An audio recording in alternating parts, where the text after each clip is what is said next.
tunjukkan, dibuka, diambil bahwa uang itu ada di bawah tempat tidur lah ya. Tempat tidur. Unit mobil Fiat dan 1 unit mobil Mini Cooper. Ya, seperti yang sekarang masih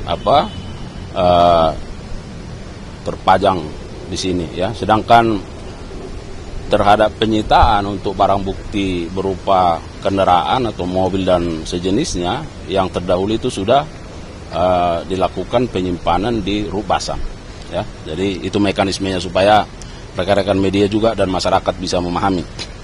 Sedangkan untuk tersangka MS, penyidik juga di Jalan Cianjur ya, Menteng Jakarta Pusat sudah melakukan penyitaan terhadap 1 unit mobil Range Rover ya, dan 1 unit mobil Lexus. Nah sekarang juga sedang terpajang dan pada waktunya nanti akan digeser ya di Rubasan untuk dilakukan pengelolaan. Saya kira itu perkembangan terkait penanganan perkara suap dan atau gratifikasi. Silakan. Untuk mempertegas ini kan yang tadi disebutkan ada penggeledahan di rumahnya Jepara kalau tidak salah dari tersangkanya Ali Muhtaram.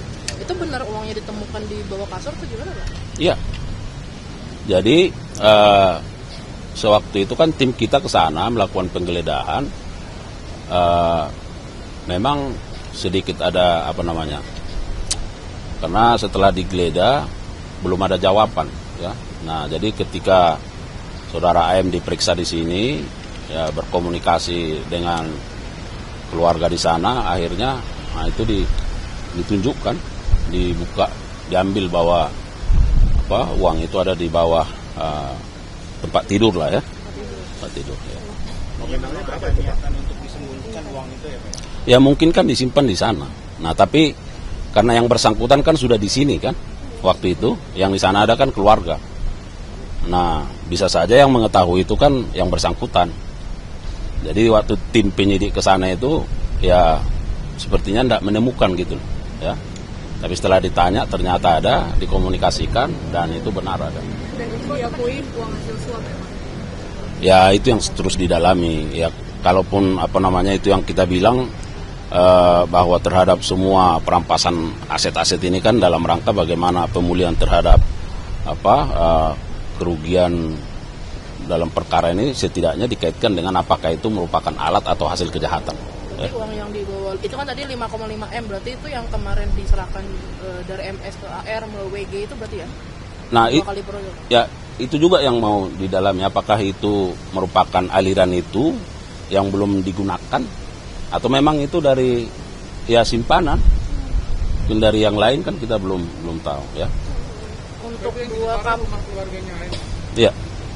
Untuk 2 kapal pesiar ini Pak, ini apakah sama dengan yang kemarin Pak Kohar bicarakan di konferensi? Karena kan kemarin malam disebut tuh, atau mungkin ini baru lagi Pak? Ya, itu. Nah, karena kan 1 sudah disita karena dengan tonase tertentu, yang 1 lagi sedang dimintakan izin ke pengadilan. Wah, nanti akan dihitung. Ya. Nilai helmnya deh Pak yang paling mungkin buat Bapak mencuat kenapa ini harus diambil, itu yang helm apa Pak? Ya, merek? harganya jutaan. Nanti bisa dilihat lah, saya juga belum pernah pakai, ya kan? Nah, 130 ya Pak? ya kalau 130-an di rata-rata juta, jadi udah berapa dia? Ya kan? Jadi itu sangat signifikan. Ya. Tapi untuk sejauh ini Pak, ini kan ada 60 M nih, ini yang ketahuan kan baru 22,5 M. Untuk sejauh ini ada perkembangan nggak sih Pak? Aliran dana yang ketahuan akhirnya mengalir kemana lagi sisanya? Ya itu yang terus sedang dikerjakan penyidik ya, dan saya kira itu bagian dari substansi penyidikan yang pada akhirnya nanti akan disampaikan ya di persidangan. Nah, kita terus menunggu ya bagaimana tentu penyidik bisa membuat lebih terang terhadap sumber maupun aliran ya. Pak, sedikit mau follow up kemarin pertemuan dengan Dewan Pers bagaimana Pak?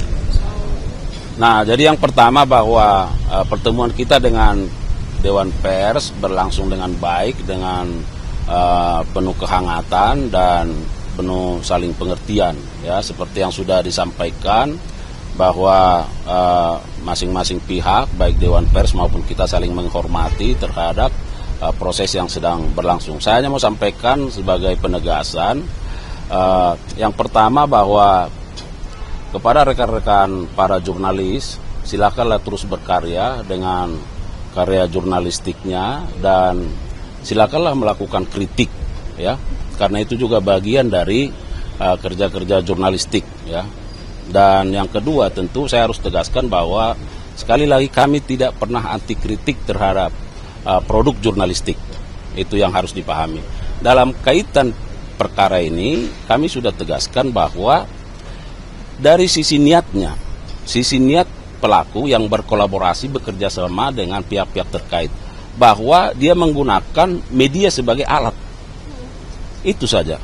Ya, jadi itu yang harus bisa dipahami teman-teman media supaya tidak bias, tidak menimbulkan pertanyaan-pertanyaan lagi bahwa ini kan seolah-olah pemberitaannya yang karena negatif lalu dipidana, bukan. Ya.